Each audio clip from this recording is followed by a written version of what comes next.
Bonjour à tous, je suis Julien, personal trainer de l'Instant Coaching, expert en conditionnement physique. Aujourd'hui, je vais te parler des 4 critères pour un exercice de qualité.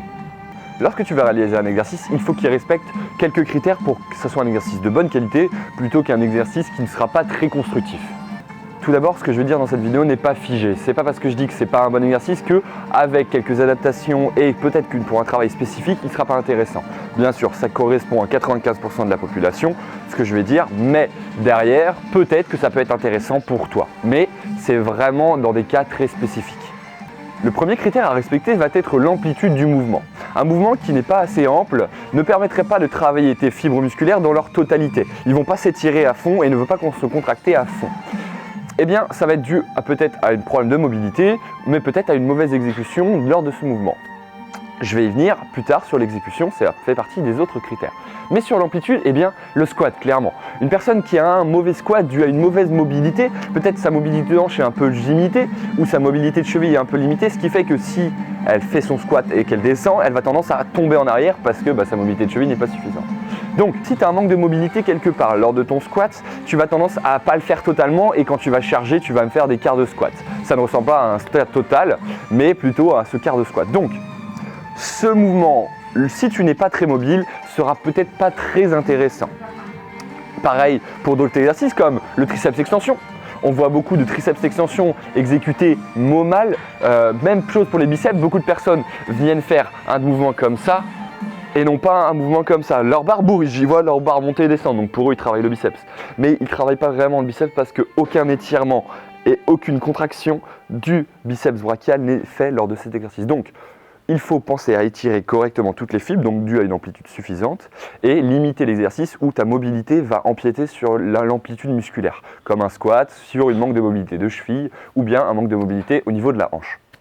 Deuxième critère, condition en quelque sorte, ça va être la charge ou bien la tension mise sur le muscle. Eh bien, tu peux faire un mouvement à très haute charge, mais tu peux avoir des mouvements qui ne manipulent pas beaucoup de charge, mais par contre, la tension exercée sur le muscle est énorme.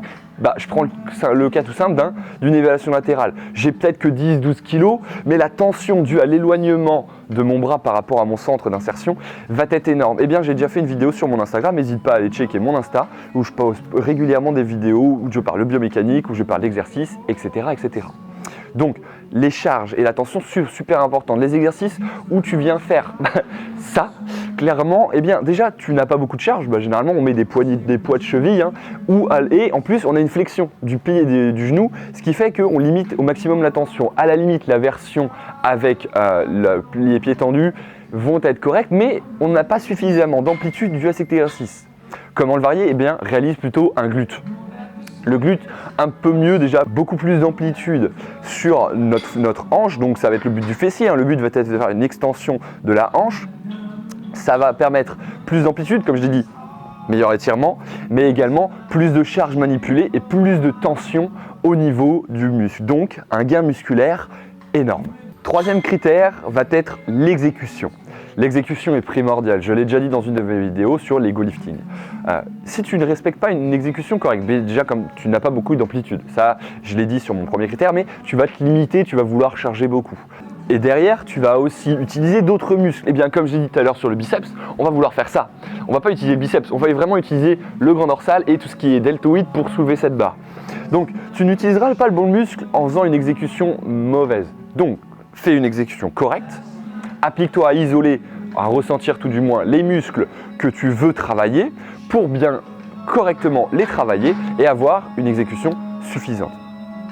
Maintenant, il y a quelques exécutions qui peuvent être mauvaises par rapport à ta morphologie. Peut-être que si tu as un segment long ou peut-être que si tu as un valgus du coude, certaines exécutions devront être modifiées. Donc, si c'est ton cas, pense à varier ou à trouver des exercices qui respectent ta morphologie au maximum. Le quatrième critère, et l'un des plus marrants pour moi, c'est la dangerosité d'un exercice. Alors attention à la dangerosité, clairement c'est un exercice qui, dû par sa conception en quelque sorte, ne sera pas intéressant. Clairement, celui-là, on le voit souvent, on l'a vu sur Instagram, du coup qu'est-ce qui s'est passé en salle? On s'est retrouvé à voir ça. Mais très dangereux, pourquoi? Parce que la barre doit être verrouillée avec les mains, tu vois, tu dois vraiment gripper les trucs, c'est un petit truc qui vient faire ça, En fait, voilà, ça va faire ça. Donc si la barre glisse, elle te tombe dessus déjà, donc tu t'exploses un peu tout. Et deuxièmement, cette barre est faite pour être manipulée avec les mains et non pas avec les pieds. D'heure plus, par rapport à ce mouvement, tu vas avoir une rétroversion du bassin, donc en fait tu vas faire ça avec ton bassin, tu vas venir décoller et donc risque grand de hernie discale. Donc, c'est pas vraiment un exercice qui est très intéressant en soi, dû par sa dangerosité et par déjà je pense beaucoup de facteurs de risque de mauvais mouvements. Il y a des gens qui ont travaillé sur des machines qui font exactement le même mouvement. On appelle ça une presse à cuisse. Après, si tu connais pas de presse à cuisse, je pense que tu vis pas dans le même monde que nous. Donc, la dangerosité, c'est super important. Ce genre d'exercice, tu les oublies. Il y en a plein d'autres, je ne te les montre pas. Mais réfléchis à ton mouvement que tu fais. Est-ce qu'il est bon? Est-ce que c'est bien? Je te rappelle que tous les mouvements de musculation ont presque tout été inventés. Les seules variations qu'on peut trouver, c'est avec les nouveaux matériels qu'on trouve. Voilà, aujourd'hui, on a des élastiques, donc c'est super intéressant de travailler, mais peut-être les variations seront plus intéressantes que de travailler sur un exercice comme ça. Voilà. J'espère pouvoir plus être clair sur ça. Je te rappelle les 4 critères. Le premier va être l'amplitude. Le deuxième va être la charge ou la tension appliquée. Le troisième va être l'exécution. Et le quatrième va être la dangerosité d'un exercice. Si ton exercice respecte ces 4 critères, eh bien super, c'est un bon exercice. En plus, si tu le sens bien, c'est nickel.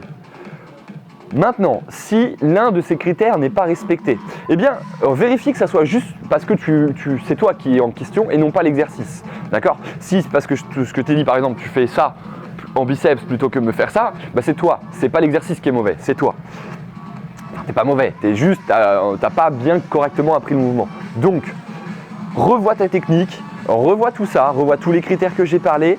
N'hésite pas à demander à des professionnels. Les coachs sont faits pour ça. On a été formés, on est là pour t'aider à travailler mieux et d'une façon plus optimale.